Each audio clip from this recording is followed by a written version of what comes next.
It's time for Deck Pass Live, presented by AT&T. As Day 3 of the USA Swimming Olympic Trials begins here in Omaha, we will see the first appearance in the water by the most decorated swimmer, Olympian in history, Michael Phelps. The energy here at the CenturyLink Center is reaching new levels. The elation for those who have made the team, the disappointed for some that came so close, and the knowledge that there are still 6 more days of racing and plenty of opportunities to make the team. Good morning, I'm Caitlin Sandino, and joining me here on Deck Pass Live is our racing reporter, Carolyn Joyce. Welcome. Thank you. So Carolyn, let's get right into it. Last night's finals. Wow, that was exciting. Let's take a look. Women's 100-meter butterfly. Women's 100 fly. We saw our 2 favorites come in for the 1-2 finish here, but not in the order that we were expecting. Kelsey Worrell with a monster second 50 ran down Olympic champion Dana Vollmer. Amazing race there from those 2 ladies. Men's 200 freestyle semifinals. Men's 200 free semifinal. We see a very scattered field in this top 8 going into tonight. But last night we had Dwyer, Lochte, and Clark Smith with the 1-2-3. And I would say keep an eye on Tyler Clary for that final tonight. Women's 100-meter breaststroke semifinals. Women's 100 breast semifinals. It was Lily King's race last night, our only swimmer under that 106 mark. It's going to be an amazing final going into tomorrow. It could be anyone's race. So let's get into today. We have some prelim swims. Oh, I'm sorry. Men's 100-meter breaststroke. How could I forget that? That was such an exciting race. Yeah, men's 100 breast final. Kevin Cordes and Cody Miller. Cordes coming back from a 3rd place finish in this event 4 years ago to finish first here, the ultimate redemption, and definitely our 2 strongest competitors going into Rio. And then we had the women's 400 freestyle. Was that exciting or what, Carolyn? Yes. Katie Ledecky out with a huge lead, and just as impressive is Leah Smith with that 2nd place finish, top 2 times in the world this year.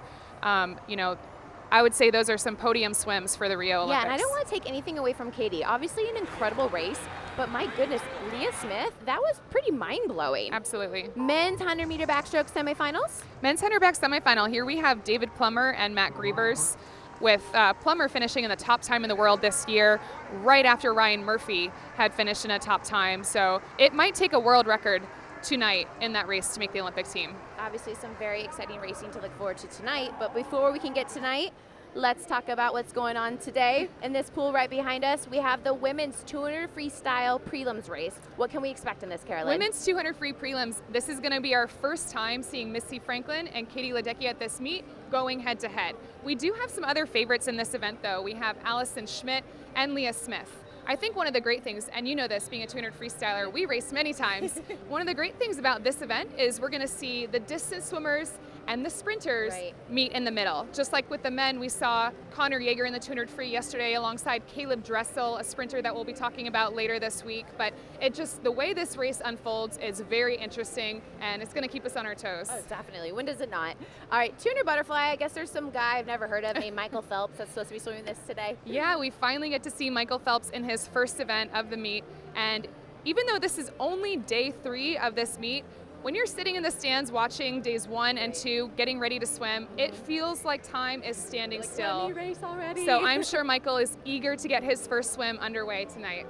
All right, one of my personal favorites, the women's 200 IM. The women's 200 IM I think is going to be an awesome race. We have Maya Dorado as our heavy favorite. Also Melanie Margalis, the younger sister of veteran Robert Margalis, is looking to secure her spot on the Olympic team. And Maya Dorado could actually be our first swimmer to double up tomorrow night in the finals. She could qualify for 2 events, having already made it in the 400 IM. We could see her potentially as our first 2-event swimmer at this meet. Awesome. So lots of great races to look forward to in the morning. And then let's get into tonight. Tonight, I can't wait. So we have the men's 100 backstroke. What are your predictions? Men's 100 backstroke, like I said, it might take a world record to make this Olympic team in this event. And I think one of the cool things about this race is we have David Plummer with the top time in the world this year He has 2 kids back at home. Right. He has a newborn and he has a toddler. And then we have Matt Grievers, who has a baby on the way this fall. So I'm seeing battle of the dads. yeah, some old man strength, some dad strength to finish this race. So we have the men's 100 backstroke, and we also have the women's 100 backstroke. Might come to a surprise that Missy Franklin's on the outside lane, Natalie Coughlin's on the outside lane. What are you thinking about this? Yes, I say don't take your eyes off any lane in the pool. It could be anyone's race. And I really do think that there is something to be said for that outside smoke. So like you said, with Missy and Natalie flanking the entire heat, Sure. Olivia Smoliga out in lane 4 with an awesome semifinal swim, 59-1 yesterday. So it could be anyone's race. We could see 2 brand new people in this swim, or we could have our veterans come in top 2. So then the men's 200 freestyle, this is going to be a photo finish, in my opinion. Yes. So the men's 200 free, here's how this works. The top 4 finishers are guaranteed their spot on the Olympic team because this is a relay event. So the 4x2 men's relay will be staffed from this event. An outside favorite for me is Tyler Clary. I think he's going to be really hungry to get his hand on the wall. Having won the 200 backstroke 4 years ago, this isn't necessarily an event that he's known for, but I think you're going to see some really good racing tonight. Lochte, Dwyer, all in the mix. All right, and then our final race, the women's 100 breaststroke, who I'm a little biased, so excited for. Come on, Jessica Hardy. Yeah. But what Jessica are you thinking Hardy. for this 100 breast? So with the 100 breast, we had 4 women under the 107 point. Jessica Hardy, Lily King, and a couple others. Right. But I think this is going to unfold based on the finish. If history repeats itself, the 100 breaststroke at Olympic trials for men and women always comes down to the touch. Right. It's all about timing, how you time that finish. So we're going to see some great swims. I say we probably can throw Katie Miley in the mix for that top 2 tonight. Awesome. Well, lots of exciting racing to look forward to. Carolyn, as always, thank you for being here. You're such a beautiful insight to the show. My pleasure. Michael Phelps is looking to secure a spot on his 5th Olympic team, and Ryan Lochte is trying to get on his 4th Olympic team. Between the 2 of them, it takes a Brink truck to haul all of their Olympic medals. Been amazing. I mean, the coach, to be a coach in the Michael Ryan era has just been amazing. Everybody's here, and this is what they came to see. Watching those 2 young boys and seeing them grow up as boys. Michael since he's 11 years old, and Ryan since tried to recruit him to Auburn out of high school. These men have grown together as fierce competitors. I've known those guys for a very, very long time. They definitely have a very, very friendly rivalry of wanting to beat each other and be the best in the world. I'm going to start with Michael, the greatest Olympian of all time. When he won his 8 gold medals, what that did for our sport, I don't know how anyone could ever duplicate that impact. I remember Ryan in '04, guy from nowhere, getting a medal in the 200 IM in Athens. It's not about one person individually. It's always been about Team USA with them. And that's kind of the best part about it. It makes it easier for everyone else to kind of be better. Those 2 have made such an impact, such a powerful impact to open our sport up to young guys. And now, we're seeing all young guys look up to them as the ones that made the difference. The 10 fastest swims in history have come from Michael Phelps and Ryan Lochte, 5 each. I don't know if they'll be best of friends forever, but they'll be respected partners forever. 2 greatest in history are going head-to-head to the end. This is going to the wall.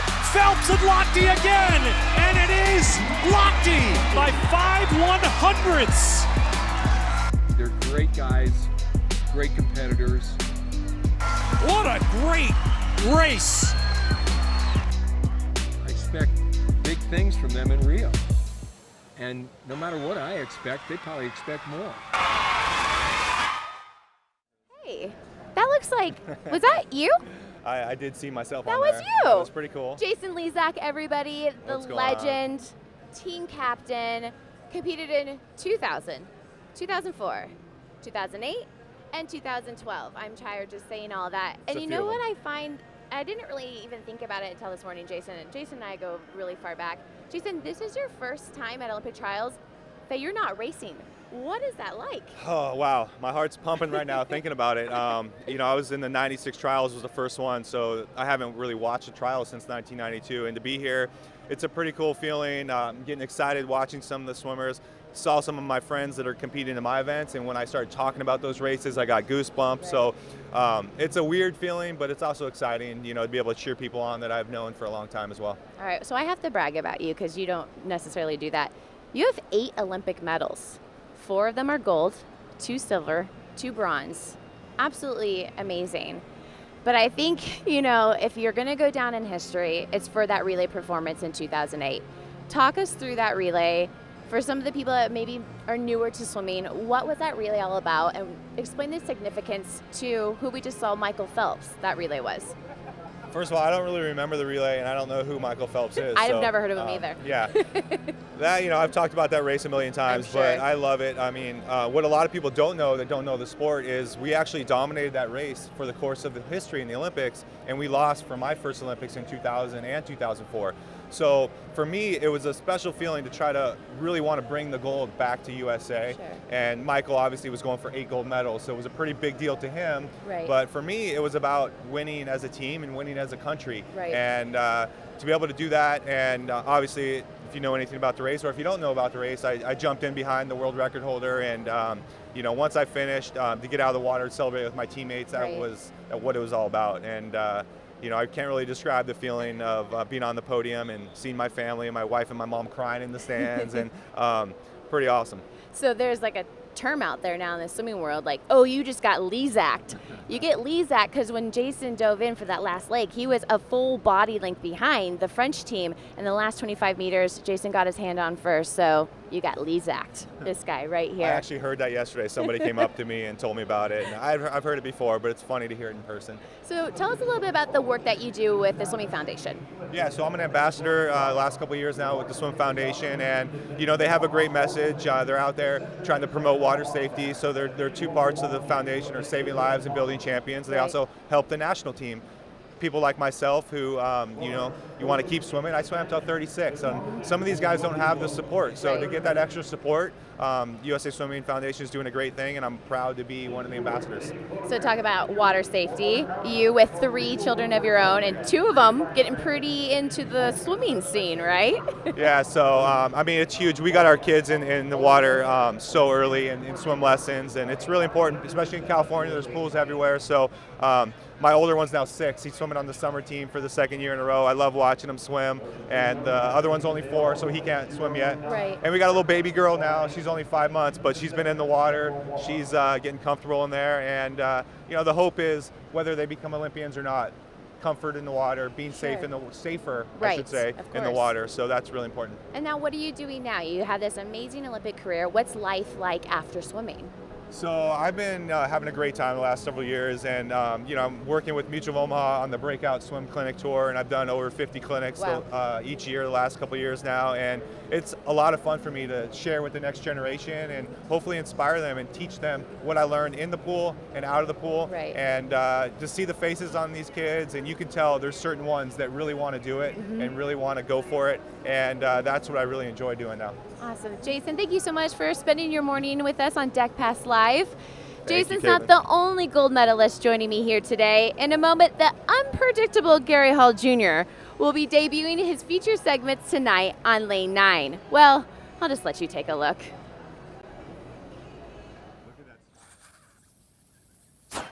It's not working. It's really not working.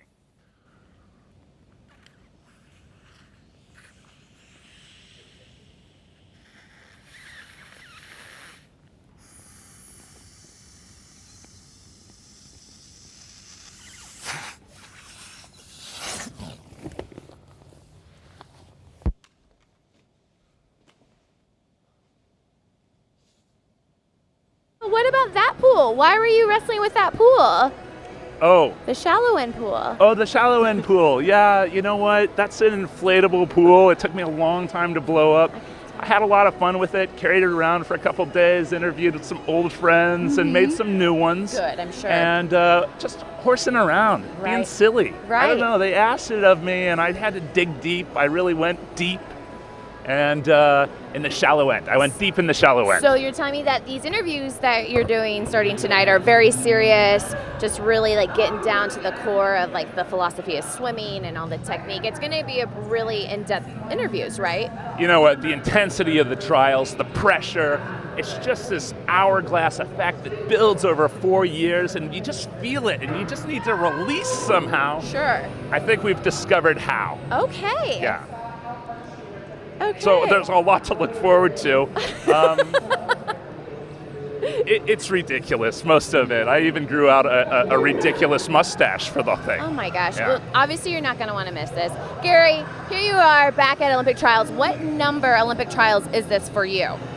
Oh gosh, my first was in 1996. Okay. And there were like 200 participants Wow. in Indy. Right. And look at how far we've come. No kidding. Now, do you have a fondest memory that sticks out in your Olympic trials career? Just Olympic trials, not Olympics. Just, I was on the pool deck for Olympic trials, and I will never forget. Making the Olympic team. Stop it. That's too obvious, Gary. Come on. I state the obvious. I don't know. That's my talent. And then what about, did you have an Olympic trials race you're like, ouch, that didn't go how I expected? And how did you bounce back after that? Well, I've seen so many heartbreak swims, and you know, one of the most disastrous fails that I ever saw was Byron Davis just missing the Olympic team just by like 100th of a second in the 100 fly. He was out. He was maybe 2 body lengths ahead at the 75.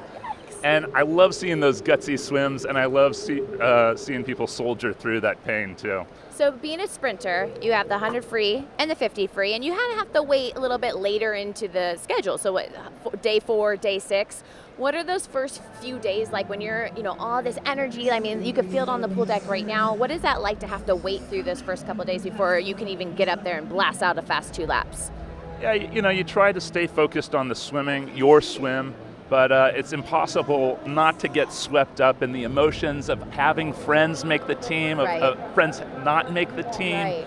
And that emotional attachment does have an effect. So you try to put a little bit of space between that and yourself, and waiting through the duration of the trials.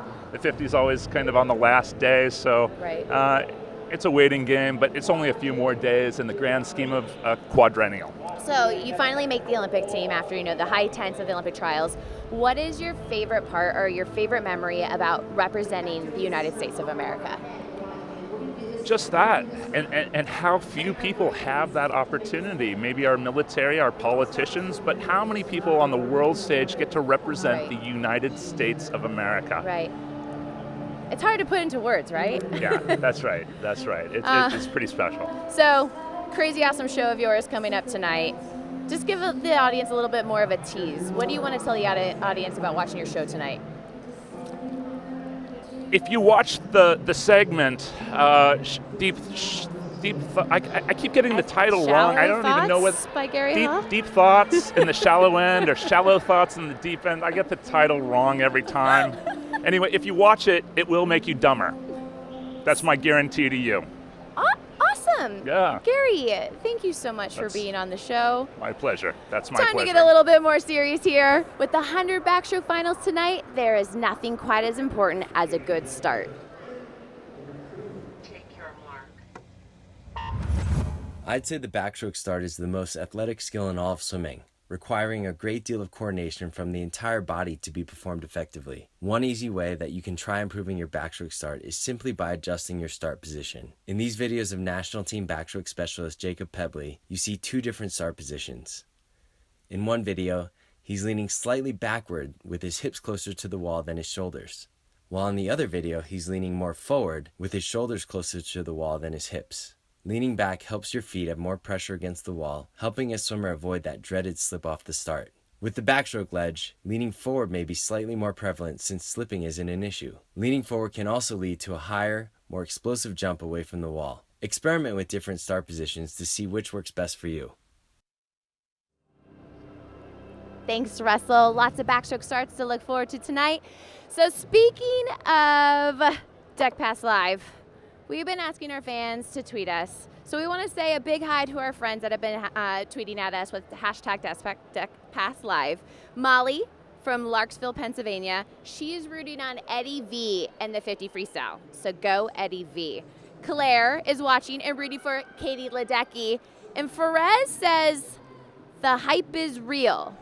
Yes, Ferez, the hype is so real.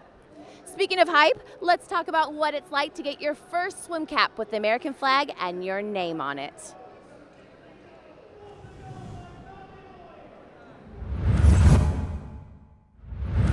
I remember very clearly the first time I got the American flag cap with my name on it. I remember opening the box, coming home to a huge box, and I was so excited. I tore it open, threw all the gear all over the place, was taking pictures. It was a dream come true. I was just giddy to have that for the first time, and it really was something I had dreamed of my whole life, having whirl on a USA cap. It was definitely a great feeling to know that I was going to represent my country. You get that cap and you know that you're part of one of the most elite swimming communities in the country. I remember just laying them all out on my bed and sending a picture to my mom and saying, like, look at all these caps. That was a very exciting moment, and it felt like Christmas and all over again. Getting that cap and being like, did this just happen? Am I really here? It's just an emotional and amazing experience to get to go up on the blocks and wear that cap. So the USA swimming cap for prelims is a white cap, and then the one for finals is the black cap. And I will never forget the opportunity that I had to put on my first black USA cap with Sandino. I was like, pinch me, is this happening? So how special that moment is. All week long, we invite you to join the conversation by tweeting at us with #DeckPassLive. Share your questions, who you cheering on, and where are you watching from for us to share live on the shows. For all the latest video, news, and photos, visit us at usaswimming.org. And now we leave you with some sounds from last night's winners. Now it's just like a weight off my shoulder, and I'm pretty pumped for my freestyle races. I feel like I have a lot of room to improve there, and then I just gotta put a good race together in the 2-fly. Let's not reenact NCAAs this year, and just have fun too. And now I feel like I can just enjoy the meet even more. A lot of things going through my head. It was an amazing feeling, just knowing that I was an Olympian at that moment. Worked, the past 4 years to get to that point, and it was just all those emotions hitting me at once. It was amazing. I heard the crowd tonight, and I could hear the announcer even saying something. So I knew it was probably having a good swim, and it's always fun when the crowd gets into it and gets off their feet. And with that many fans, that many young swimmers in the stands, you want to put up a good swim and put on a show, and I think Leah and I did a good job of that tonight.